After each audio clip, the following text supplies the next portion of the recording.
E agora, muita atenção para essa história. Um processo e reconhecimento de paternidade se arrasta por mais de 40 anos no Rio Grande do Sul. Os homens que podem ser pai e filho já morreram. Em disputa está uma herança estimada em 100 milhões de reais. Agora, um novo exame de DNA dos descendentes pode desvendar o segredo guardado por 8 décadas. Quem é o pai de José? José morreu há 7 anos sem saber quem era o seu pai. Mas ele tinha aquilo dentro dele, sabe? Parece que aquela tristeza, sabe? Do pai não reconhecer ele, né?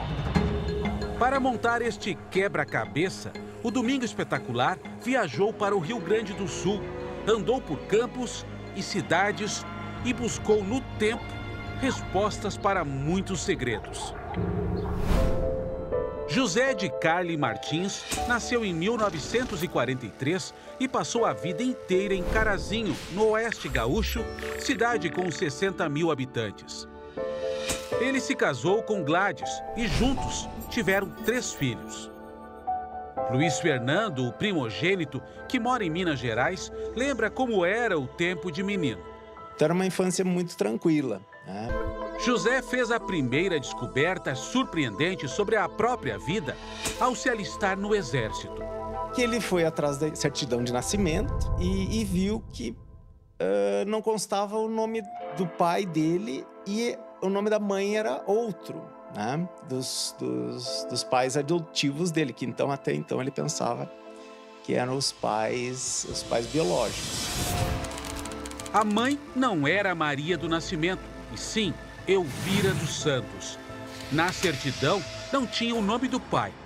Mas nesse momento que ele descobriu quem era a mãe dele, a verdadeira mãe dele, biológica, ele foi até a casa dela para conversar com ela, né? No dia em que foi ver a mãe, José encontrou Elvira morta. E aí, no momento que ele chegou lá, ela estava sendo velada, né? E então ele não conseguiu ter esse contato com a mãe biológica. Conhecidos contaram que após engravidar, a mãe teria se refugiado na casa de parentes na zona rural. José nasceu pelas mãos da avó, que era parteira. Poucas horas após chegar ao mundo, o bebê foi colocado em um trem e entregue aos pais adotivos que esperavam na plataforma da estação. Corria o boato que o pai seria um médico famoso, rico e influente. Décio Henrique Zago. Essa história começou neste endereço no centro de Carazinho. Nesse prédio, onde agora funciona uma galeria, seu Zago, um médico, tinha um consultório onde atendia a população quando estava na cidade. Foi aqui que ele conheceu a mãe do seu José, uma faxineira que ele havia contratado recentemente. José estava com 4 anos quando o médico Décio se casou com Manuela, a única filha de um dos homens mais ricos do Rio Grande do Sul. O casal teve 4 filhas. José se tornou taxista e sofreu um grave acidente. No hospital, ele precisou de cirurgia e 6 meses de internação. Como ele não tinha dinheiro, o médico que o atendeu disse que o Dr. Décio Zago era seu pai e pediu que pagasse as despesas do tratamento. O doutor falou para ele, ó, quem tá bancando assim é o Dr. Zago. Foi aí que o seu José descobriu? Daí que ele descobriu que ele era filho dele. E a senhora lembra dele contar o que sentiu nesse momento? Disse que foi um choque muito grande. Gladys conheceu José internado no hospital. O rosto só aparecia os olhos dele, tava todo cheio de as ataduras e a perna levantada, erguida. Foi feio o acidente dele. Mesmo assim, os dois começaram a namorar. Amor à primeira vista.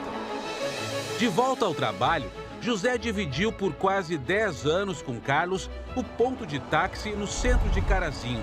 Eram amigos. Encontramos o motorista com 76 anos de idade ainda na ativa. Uma ótima pessoa, trabalhadora, honesta, pessoa de bem.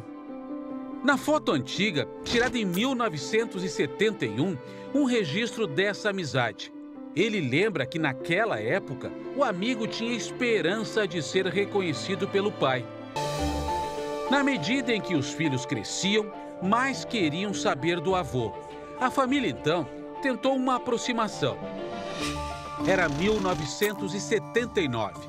Décio Zago morava com a família em Tupanciretã, a 184 quilômetros de Carazinho.